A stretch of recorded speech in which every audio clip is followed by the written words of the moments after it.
Assalamualaikum warahmatullahi wabarakatuh.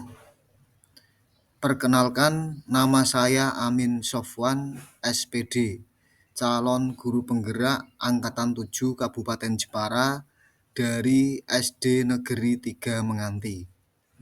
Di sini saya akan memaparkan tugas modul 1.1.A.8 tentang koneksi antar materi, refleksi, dan kesimpulan pemikiran Ki Hajar Dewantara.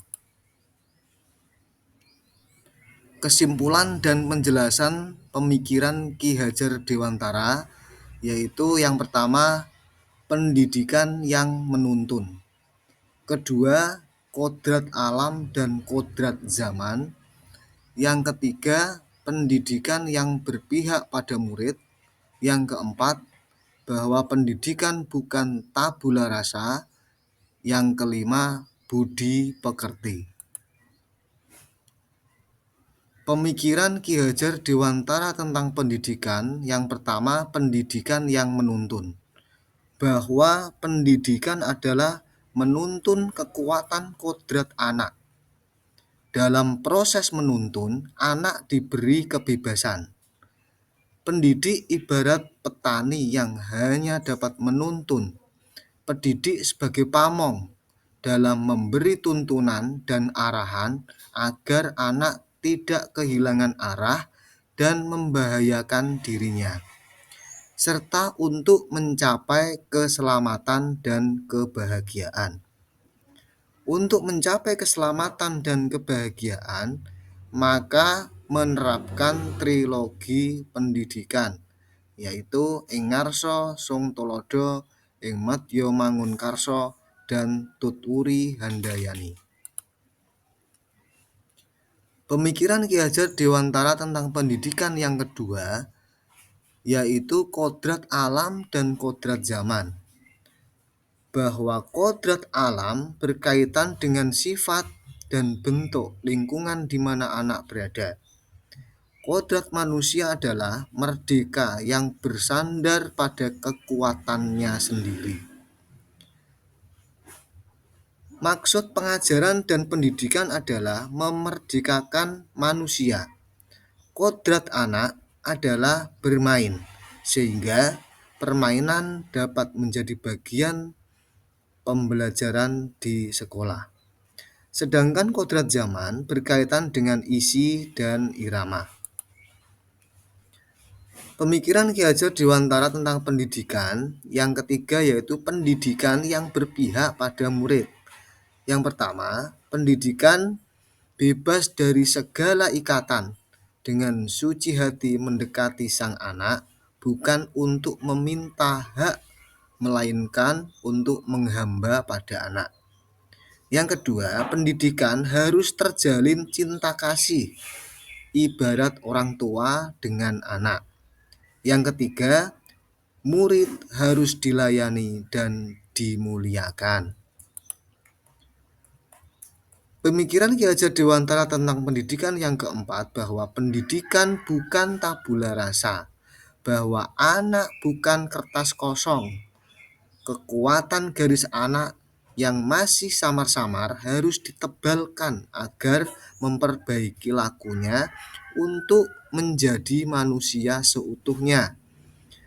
Menebalkan anak dengan konteks diri anak dan sosiokultural.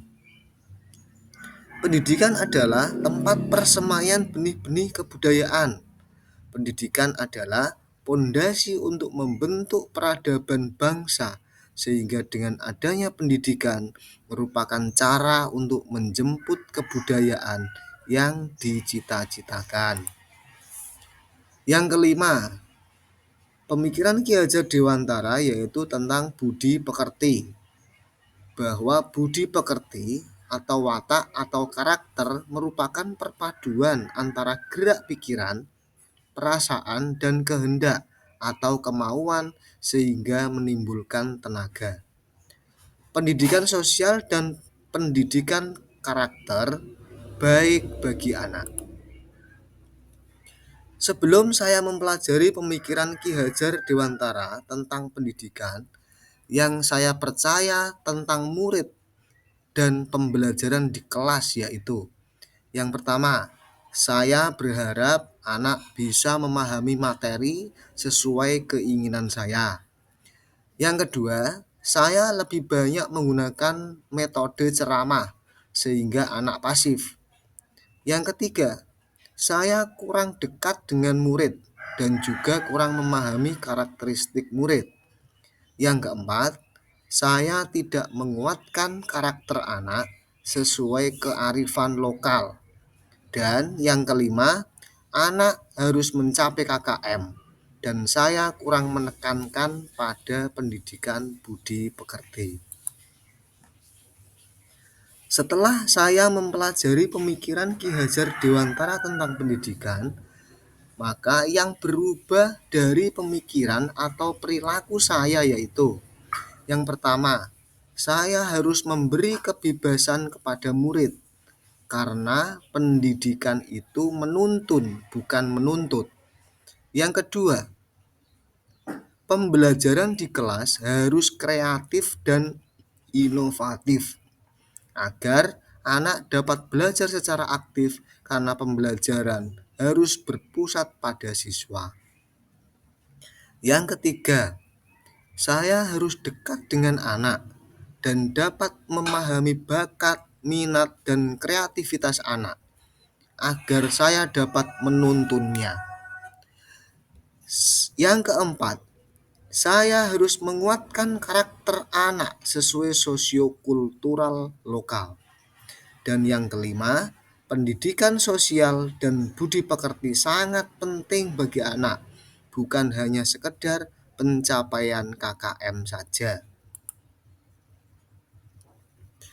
Yang dapat segera saya terapkan lebih baik agar kelas saya mencerminkan pemikiran Ki Hajar Dewantara, yaitu yang pertama, saya akan menuntun siswa dengan penuh kasih sayang dan juga menerapkan konsep merdeka belajar agar tercapai profil pelajar Pancasila. Yang kedua, saya akan merancang pembelajaran yang interaktif, menyenangkan, dan berpusat pada siswa, sehingga anak menjadi lebih aktif. Yang ketiga, saya akan lebih mendekatkan diri kepada siswa, sehingga saya tahu bakat, minat, dan kekuatan yang dimiliki anak. Yang keempat, saya menuntun siswa membuat dan bermain egrang agar anak memiliki laku yang tekun, sabar, dan pemberani. Yang kelima, saya menerapkan bersalaman dengan siswa setiap pagi sambil mencium rambutnya agar siswa merasa dekat dengan saya dan terjalin kasih sayang. Penerapan pemikiran Ki Hajar Dewantara di kelas dan di sekolah. Setiap pagi saya bersalaman dan mencium rambut anak-anak seperti pada gambar. Hal ini saya maksudkan agar terjalin hubungan saya dengan anak lebih dekat dan ada rasa kasih sayang sehingga anak memiliki sopan santun kepada guru atau yang lebih tua. Yang kedua, sebelum saya memulai pelajaran, saya meminta anak untuk bermain yel-yel. Hal ini saya maksudkan dalam pembelajaran agar menyenangkan, anak-anak lebih bersemangat, dan siswa aktif dalam pembelajaran. Kemudian, untuk di sekolah, saya juga menerapkan permainan egrang. Ini adalah termasuk budaya lokal, karena secara kebetulan di desa Menganti adalah memiliki produksi bambu yang cukup banyak dan melimpah. Hal ini saya maksudkan agar anak memiliki laku yang tekun, yang sabar, dan pemberani. Demikian yang dapat saya sampaikan. Kurang lebihnya mohon maaf. Terima kasih. Wassalamualaikum warahmatullahi wabarakatuh.